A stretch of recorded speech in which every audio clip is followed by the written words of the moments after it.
Olá, meu amigo, olá, minha amiga, Deus abençoe sua vida, Deus abençoe sua casa.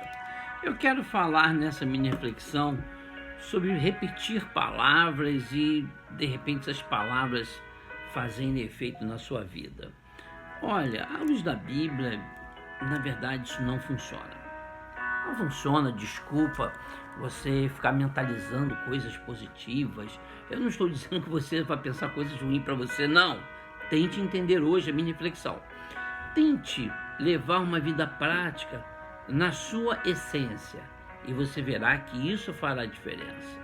Muitas são as vezes que eu falo uma coisa, ela não vai acontecer, o que mais vai acontecer é eu ferir uma pessoa com a minha palavra, e ela tem poder de ferir uma pessoa ou até mesmo você mesmo. Então eu quero falar nisso na minha reflexão de hoje. Eu quero usar um dos textos mais antigos e talvez mais conhecido por toda a população no mundo. Diz assim: o Senhor é meu pastor, nada me faltará.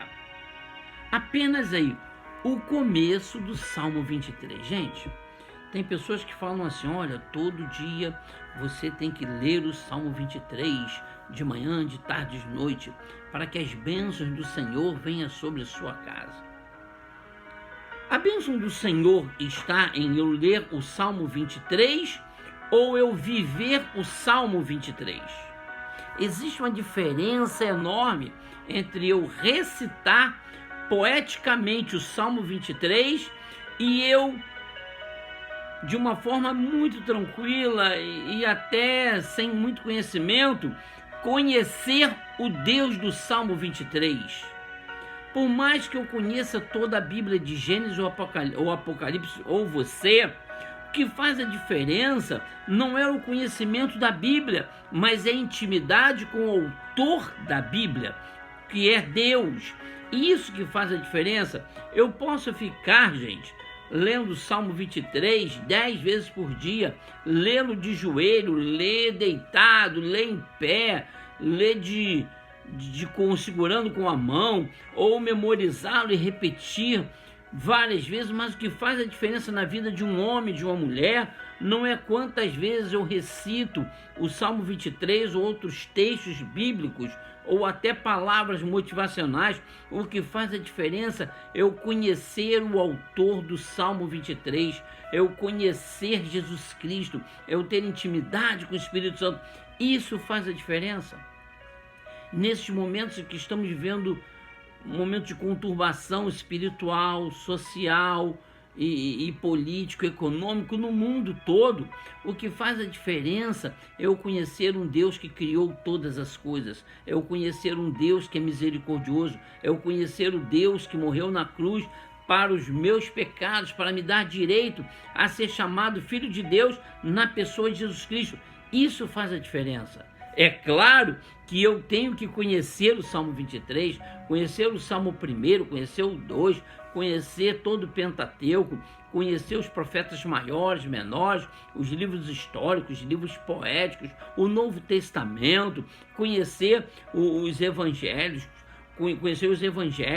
conhecer a história da igreja que começa em Atos, escrito pelo Dr. Lucas. Ou seja, é bom as cartas paulinas, ou Pedro, que escreve, ou o próprio João, que escreve Apocalipse, o Evangelho de João. Eu tenho que conhecer essas coisas.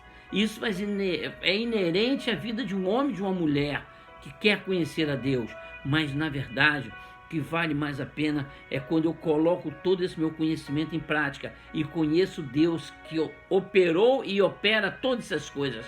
Aí, gente, faz a diferença. Por isso, nessa sexta-feira, conheço Deus que fez todas as coisas. Conheço Deus que criou os céus e a terra. Conheça seu Filho Jesus Cristo. Conheça o Espírito Santo. Deixe-os fazer morada dentro do seu coração. E aí você verá que, independente de qualquer coisa que estejamos passando, fará diferença sim, porque você tem intimidade com Deus. Aquela mesma história: Daniel, és tu? Daniel, sou eu mesmo, o servo do Deus Altíssimo. Que você tenha isso nos teus lábios. Conheça o Deus que você serve e você verá que fará diferença. Deus abençoe sua casa, Deus abençoe sua família. Uma ótima sexta-feira. Que as boas mãos de Deus estejam sobre o nosso lar, em nome de Jesus.